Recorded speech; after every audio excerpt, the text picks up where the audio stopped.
Hey, what's going on, guys? We're out here on the beautiful Tampa Bay.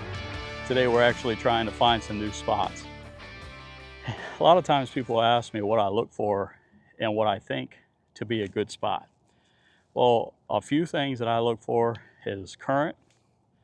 I look for areas that fish can go under and evade predators.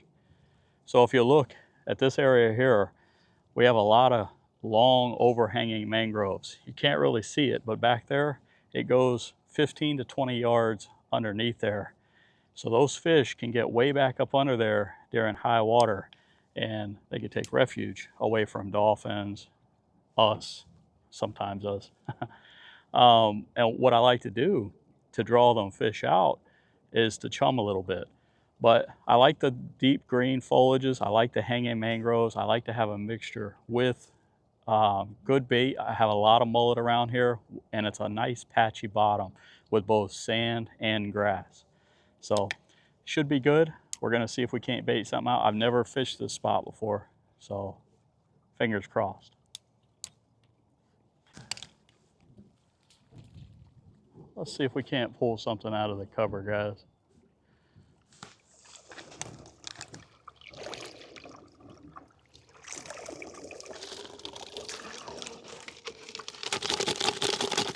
We're gonna get them out.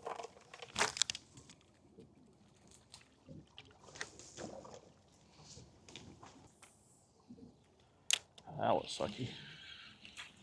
We got some greenbacks or some threadies doing exactly what you want them to do too.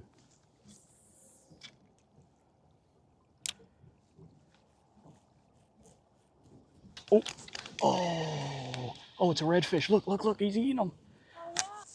And ate that one. Watch this. All right, guys. So I just missed one redfish. Saw him at the surface. Oh, there he is. Look, he's on the surface. Are you getting that? Dude, the redfish are eating on the surface, guys. That's awesome. Oh, here he comes. He's about to eat mine. Oh, and he missed it. Oh, there he goes. That was cool.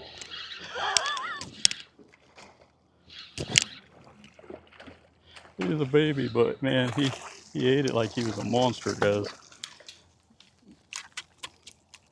Look at this. Ooh. Look at that pretty fish, guys. He was being super aggressive, chasing those bait fish.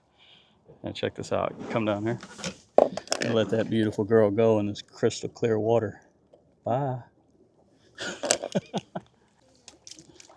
Does it get any better than that, guys? Let's do it again. Super cool. Oh, hang on. Let me see if I can get him to pay attention to my bait. I just needed to get him out. So like I was just explaining to you, those fish are sitting way back up in there. Throwing that bait out on the lot, right on the line of the mangrove trees helps get them out, lets their guard down while they feed, gives you opportunity to bust one like we just did. Oh, get ready, Steph. He's about, oh, there's a redfish eating right here. He's about to get eaten, Steph. Oh, he's eating. Did you see that?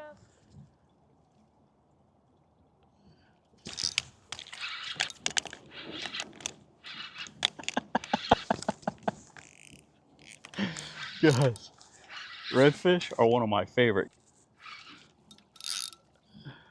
Redfish are one of my favorite fish to catch, and they're just one of my favorite fish in general. They're very aggressive. They're so beautiful. They eat a large array of both artificial and live baits. He's spitting up all kinds of my chum right now.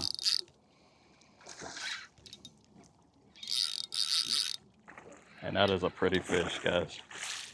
Look at this guy. He's got some fight in him too. So I watched this fish eat. And this is actually not a bad fish at all. This is like what we're wanting.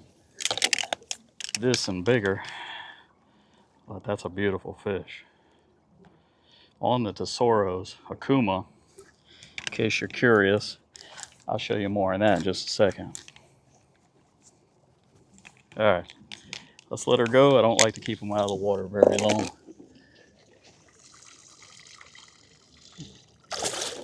Bye, baby.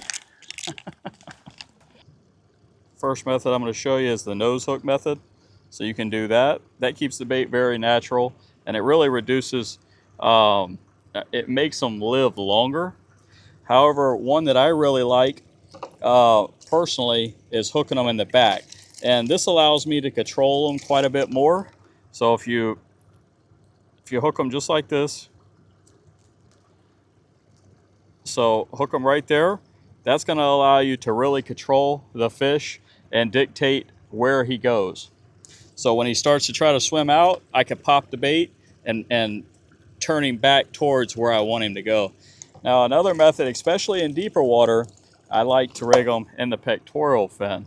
Now the pectoral fin will oftentimes, once there's tension on them, will make them swim down.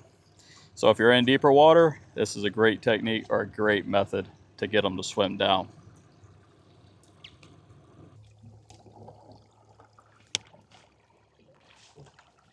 So guys, they're eating right off the surface here. Man, we got them absolutely fired up.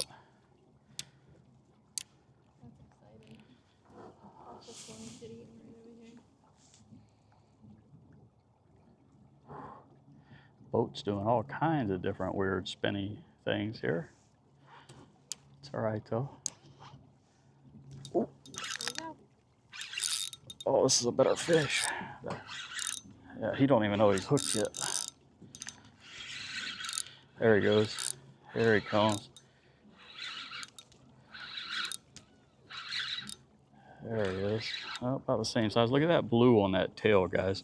So, a fun fact about redfish, if you didn't know, the bluer their tail, at least they say, that means they're eating a bunch of crustaceans and crabs. They're foraging on those more. And look how golden that fish is too. It's a really pretty fish. Ooh, just calm down. Well, let me show you this tail right here. So you see how that tail, nice, look, see how that tail is so blue? Well, what they say is that when it's like that, they're feeding on them crabs heavily. All right, another pretty girl going back. Look at this thing.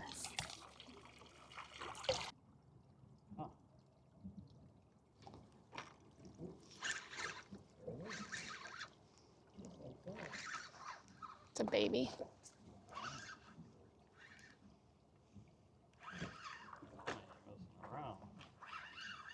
It's a beautiful baby.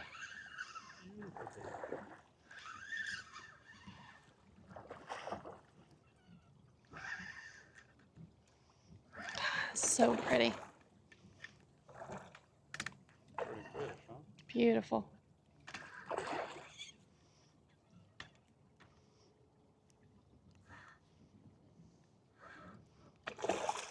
right, let me hold that rod for you. And you can reach down there and butter him up.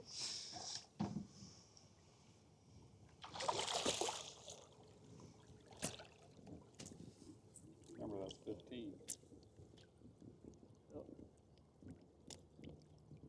Pull him up there and show the camera, Mama. What you got there? Beautiful fish. Let him go. Let him grow.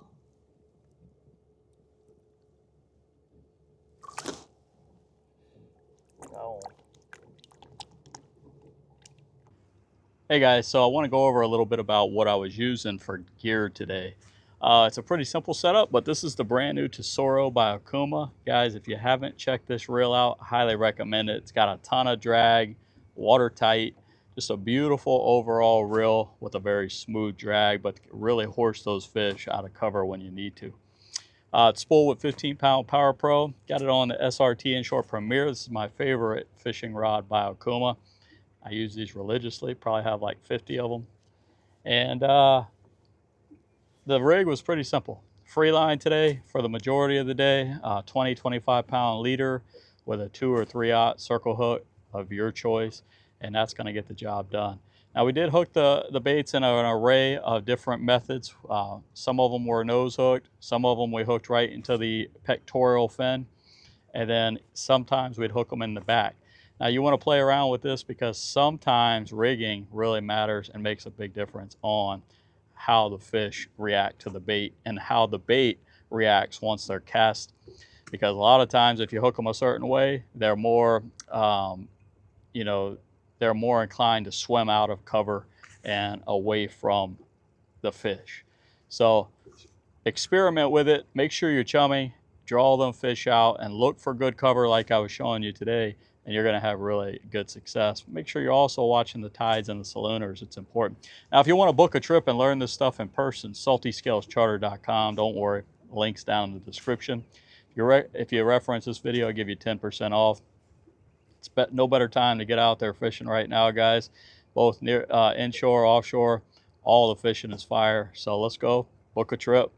Hey, if you like this video, make sure you give a thumbs up, comment below, and subscribe. Until next time, I'll see you on the water.